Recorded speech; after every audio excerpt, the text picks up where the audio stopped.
Lab chat, lab chat, lab chat.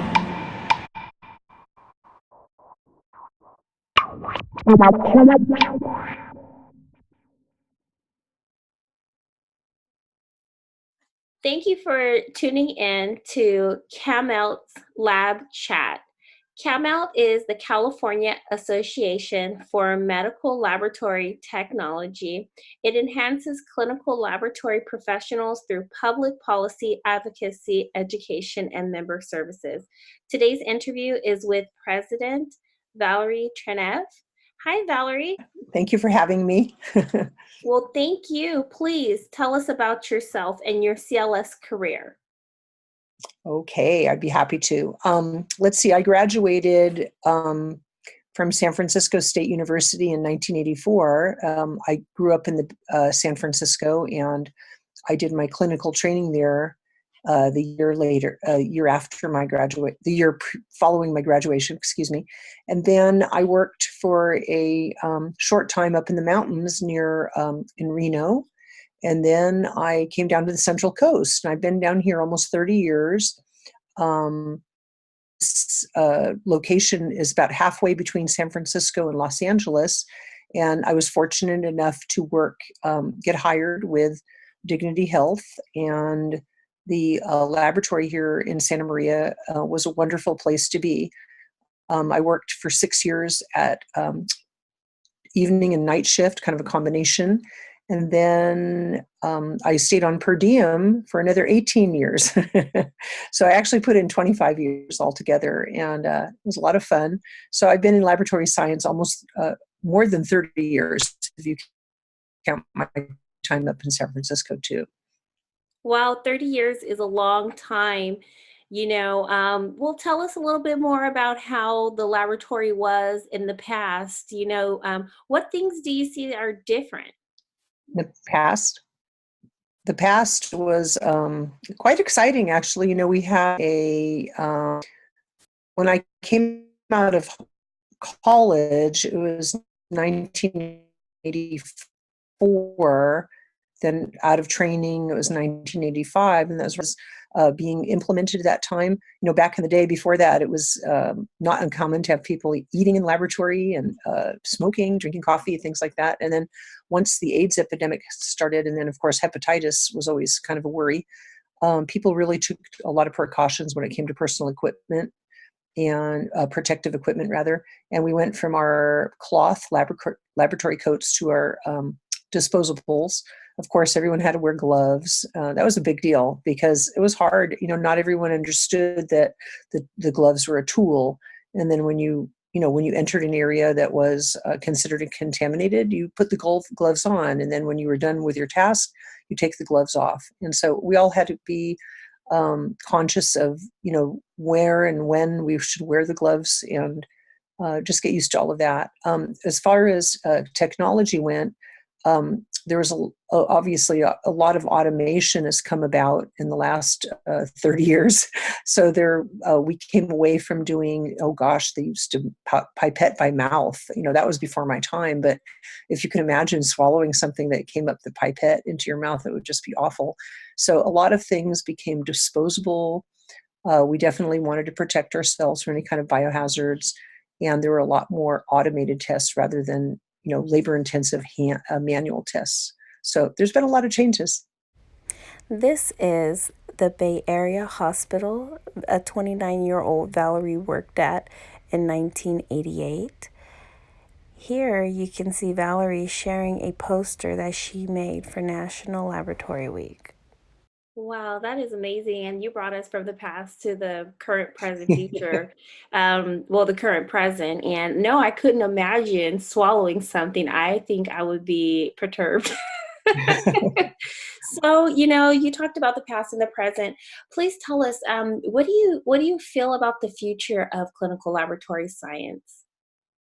I think it's bright. When we graduated in 1984, the big message was that there was going to be reference laboratories and very little on-demand testing, but that hasn't come true. What I notice is that there's, on the corporate level, there's a lot of acquisitions of smaller entities. Like just here on the Central Coast, we have one business up in San Luis Obispo that's been a laboratory that's been bought several times, so the name keeps changing. And I think you become a little bit more distant when your laboratory tests are sent to a faraway location to be performed.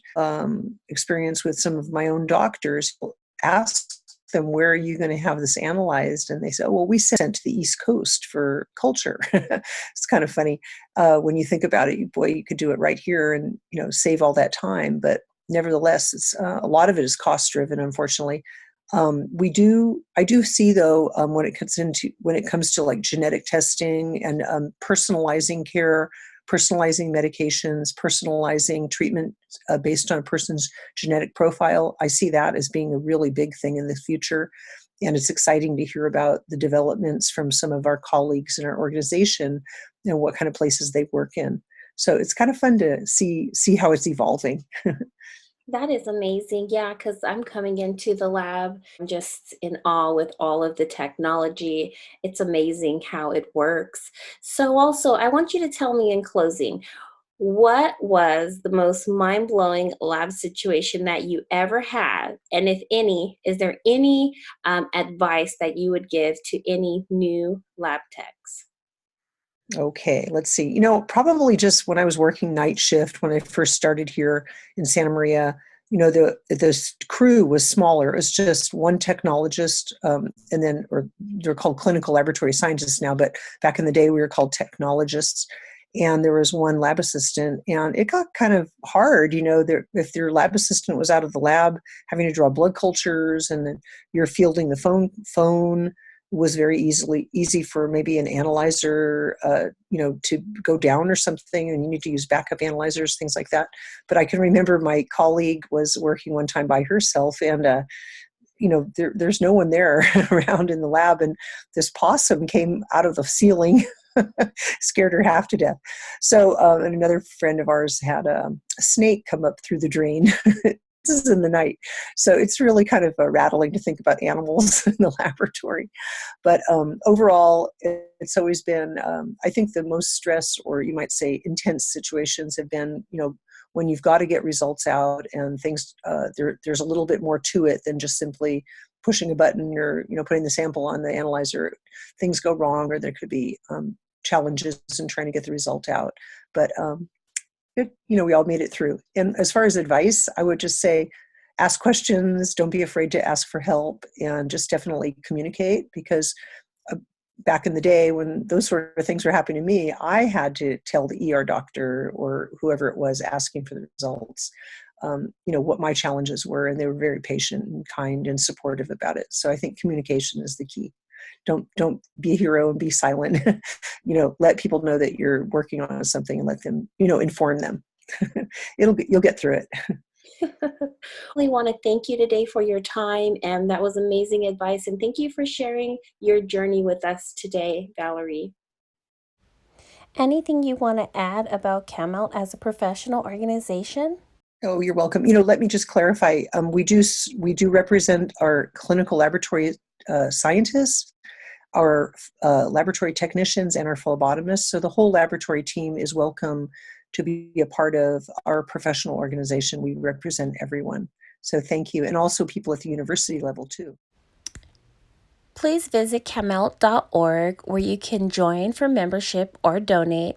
Also, like and subscribe to our YouTube channel. You can also check out our podcast, Lab Chat. Thank you for listening. Until next time, keep working up those lab results.